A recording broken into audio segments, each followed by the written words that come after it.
Alright everyone, Facebook is funny and Mark Zuckerberg is very funny. He has managed, I think, to piss more people off by refusing to ban other people for ideology than for selling user data to the Chinese, than for selling user data to third-party corporations that in turn misused it, for lying to Congress multiple times, for spying on people for the CIA, for banning people for, wrong think, including like breastfeeding photos. All of that stuff bothered at least some people. But now he said, well, we're not going to ban somebody just because they're a Holocaust denier. That's what he said. Now, trust me, most of the posts that would fall under that heading will get you banned off of Facebook.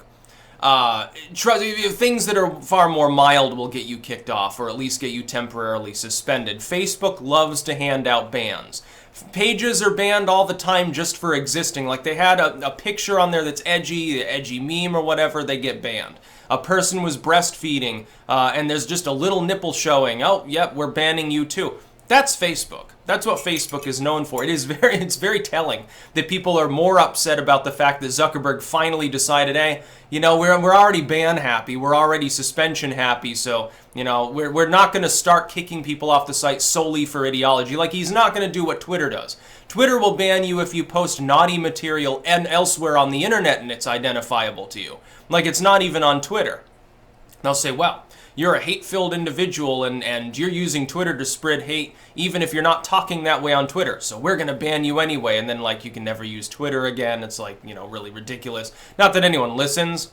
It's self-explanatory. People evade bans there all the time. I don't think that they're quite as good at blocking users as they think. Maybe public personas. In general, though, as a rule, no. Here's what I would say, though. Mark Zuckerberg is not a champion of free speech. Some people, it's very funny, the people on the far, they're like, oh, is Zuckerberg our guy? He's finally not going to censor a bunch of people. No, he is not a free speech warrior or anything like that. You see, I take up the line, I don't care how offensive it is. If it's not criminal and it's not disrupting things to the degree, like spam, where other people can't do their free speech thing, if it's not under one of those two headings, I don't care. I don't care how hateful it is, how bigoted, offensive, ethnocentric, sexist, who cares? It doesn't matter if someone falls under those headers. I believe in their free speech. And I think that if you suppress groups of people for those things, they fall into an echo chamber and then they tend to grow in power. They also tend to get more vicious because you increase their social alienation. There's a reason why they have those views. A lot of people don't want to talk about this. They want to use one-dimensional propaganda and act like, hey, this person is hateful, therefore they are a one-dimensional villain, a caricature of a bad person. That's not the way that it works. But Mark Zuckerberg has never stood for free speech. He has never stood for privacy. He has never stood for user safety, and he is an asshole. That's what Mark Zuckerberg is. Like my Facebook page, the fan page on Facebook, it's a zombie page. I don't even bother linking it in the description anymore because it's like, I'm not going to use it. All it is one post saying, hey, I don't use this anymore. Yeah, this is the official fan page. I'm not going to read your message. I'm not going to leave a comment. I'm not going to like your status. Here are links to places where I might do these things. Here's Gab and Minds and BitChute and stuff. That's what I've got linked there because the sites are more fun to use anyway. Mark Zuckerberg, though, is a strong-arm authoritarian. He's also, don't you think that this could be because he wants to gather, the private information of people that are posting this sort of stuff and sell it to the SPLC or something? Probably is. He sells user data to Chinese firms and to the government, to everyone else. Why not? Why wouldn't he be selling it to NGOs? It's not like he's forthcoming about what's done with the data. He's not. Look, see who donates or gives big to Facebook, and then magically there's a hack, and we stole millions of users' data. I wonder who it could have been. Facebook is a slimy company. It's way worse. The censorship is much more prevalent there than on any Google service. It's much more prevalent than on Twitter. It's much more prevalent basically anywhere. Now, doesn't Zuckerberg now own Instagram too? I think he does. I think that's a sub-Facebook asset at this point. And there's a reason I'd never use it. It's like people were talking about, Zuckerberg is even richer now.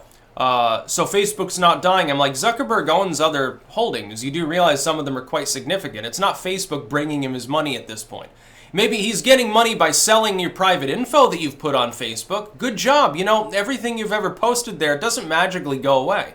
The reason why he couldn't answer Congress when they said, hey, we need you to define how long exactly it is that Facebook stores user data after they've deleted their account. Oh, I can't really answer that. There's a reason he can't answer it, because the answer is forever. But if he were to come out and say that to Congress, there's a reason they didn't put him under oath. If he were to come out and tell him that, they'd say, oh, yeah, that's a problem. That's a privacy violation of a considerable level. And because you're basically a monopoly, we're going to smack you down. By the way, the EU just voted to fine Google like 5 billion big ones for, the breaching some sort of bullshit from the EU. I'm going to stand with Google on that. I think that they should ignore the EU. I think Google and the other US big tech firms should say, hey, go ahead and try to compete with us. You can freeze us out of Europe all you want. Watch what'll happen. People in your countries will be really, really upset. They won't have access to the World Wide Web really anymore. The problem being that would make them look like the tech monopolies that they are. I think Congress might smack them down. If I were running Google, I would tell the EU up yours. I'd say, you go ahead and you fine us whatever you want. I'm not paying you a cent. We'll just withdraw. We won't offer service to your countries. People have to use a VPN to use Blogspot or something. It'll be hilarious. Blog Talk Radio. I think that's a Google service at this point, too. I think they gobbled up some of that podcasting shit, too.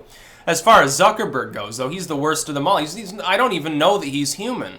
Like, he looks more like a robot to me. Remember that one time he had the Freudian slip there while he was making a speech and started referring to himself as though he wasn't human? And I think that, like, people say that so often that it worked its way into his head.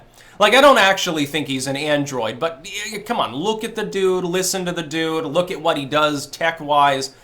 He could pass for an android. It's like, would androids worry about fake androids? Like, oh, it's actually human, but they're robotic enough they're trying to, like, pass for one of us, say the cyborgs to one another. Wouldn't that be funny? Like, Zuckerberg gets abducted by aliens because they're like, hey, he's kind of trying to be a little bit too much like us, and it falls into their uncanny valley. Wouldn't that be funny? I compare him somewhat mercilessly to Data from Star Trek. Looks slightly similar. Acts slightly similar. Maybe less logical, less likable than Data, but... and I'm not even a big Trekkie or anything like that, so don't think I'm getting goofy on you all. Now, as far as Zuckerberg goes, he's not standing for free speech. He's doing this for branding purposes. He's basically, at this point, the big tech firms are a little bit up against the wall. I'll explain why. They've become so prevalent in censorship that if they begin censoring much more, they won't have anyone left that's able to use their services without potentially getting suspended. The problem is that Facebook already blocks so many different types of ideology and things you can and can't post, pictures and things you can say or not say, express yourself. The reason that you can't impose more censorship is that so many people would fall under the blanket of bannable. That would be a large proportion of the user base. That means less money. And also, he wants to keep them on the site so he can harvest data and continue selling it. Facebook, at this point, the only reason it still exists is to harvest data. To harvest what people say and help target ads. It's basically a giant advertising helper at this point. It's not making any money off the ads themselves. It's gathering data to refine ads. Ad companies come in and they want the user data. Well, he has to keep harvesting it. He can't just kick people off.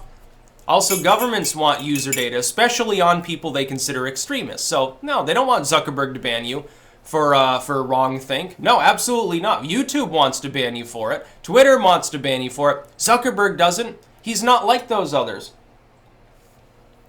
He's supposed to play a bad guy in one breath, and then the next breath he pretends that he gives a fuck about free speech. And, oh, well, if you have a sincerely held belief, even if it's offensive, no, I'm not going to ban you for that. Yeah, that sounds a lot like Mark Zuckerberg now, doesn't it? He's being leaned on probably in order to get him to do that. That's about all. Peace out.